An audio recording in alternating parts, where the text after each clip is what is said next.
You called me insignificant. Now I hold everything you built. I swirled the bourbon in my glass, thick crystal, heavy in the hand, watching the amber liquid catch the muted glow of the chandeliers above. Around me, the reception hall buzzed with choreographed joy. Tinkling laughter, elegant dresses, polished shoes gliding across marble floors. Beneath it all lingered the faint perfume of tension, the kind that lives behind forced smiles and surface-level small talk. And then I saw her, Clarissa.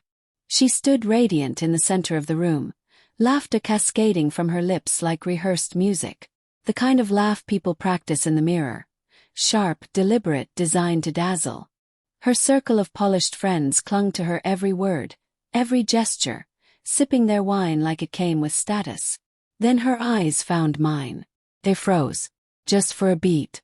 Just long enough. I wasn't supposed to be here.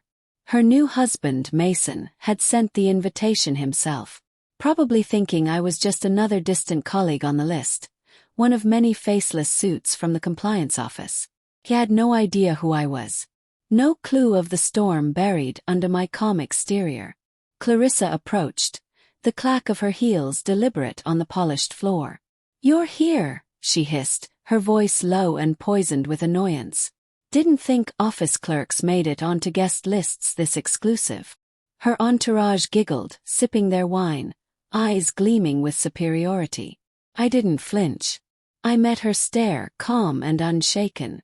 Then Mason turned toward me, smiling with the ease of someone still unaware of the minefield he stood in. "Wait, remind me. What is it that you do again?" Took a breath. Let it out slow. "Auditor." The word landed like a dropped stone in a still lake. Conversation stopped. Forks paused midair. Even the music seemed to dim. Clarissa blinked, lips parting but no words forming. It wasn't always this way. We'd met in our 20s, built dreams together, or so I thought. I passed on promotions to spend more time with her. She used that time to text other men. One of them was my closest friend. 2 others were acquaintances, names I'd toasted with at our engagement party. "You're too predictable," she said once during an argument, voice laced with contempt. "All that boring desk work. Where's your ambition?" I had ambition, just not the kind she valued. I found the truth by accident. A dinner order on her tablet led me to her synced messages. I didn't explode. Didn't scream. Played the long game. 3 months. For 3 months I kissed her good morning. Packed her lunches. Slipped vitamins into her purse like a doting husband. And each night I compiled evidence. Screenshots, payment records, hotel bookings, message threads. I traced rideshare routes. Cross-referenced calendar entries disguised as yoga classes. I even hired a private investigator. Paid through offshore crypto wallets and ghost accounts. You see, she never understood what I really did. She thought regulatory compliance was glorified data entry. She never realized I was one of the specialists that companies brought in to unravel embezzlement, expose internal fraud, and build airtight legal cases. I built one on her. When I filed for divorce, she laughed. Mascara streaked her face. Her wine glass trembled from the laughter she couldn't contain. "Finally grew a pair," she slurred. That was before she saw the settlement. The condo. Bought under a blind trust. The brokerage account. Transferred to my sister 5 years earlier. The luxury car. Technically leased under my firm's corporate umbrella. She left with 2 suitcases, a second-hand sofa, and some decorative pillows. She fought it briefly.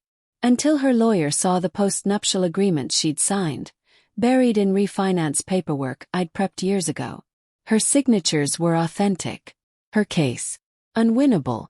She told everyone I was vindictive. Bitter. Unreasonable. They didn't know the whole story. Time passed.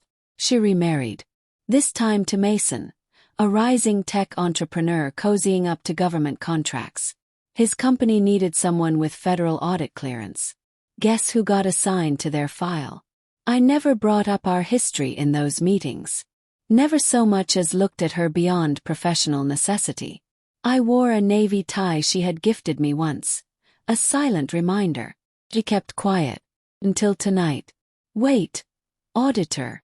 Mason repeated slowly, suspicion blooming in his voice.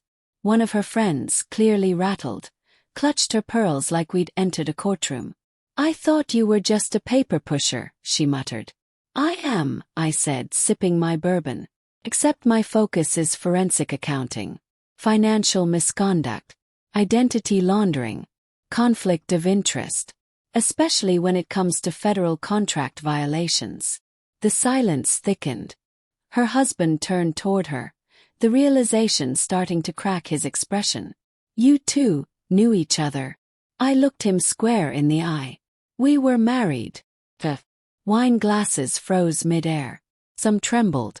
One clinked softly on the edge of a plate. I leaned back, letting the moment breathe. Then I added, there's a term for what she did. Financial deceit. Psychological manipulation. Some courts call it marital fraud. Sometimes it's just called betrayal. Her voice was barely a whisper. You wouldn't. I didn't, I said, calm as ever. But I did flag a few red flags tied to your joint venture. They're under review next quarter. You might want to get ahead of it. Mason turned pale. Clarissa stared at her plate, the color drained from her face.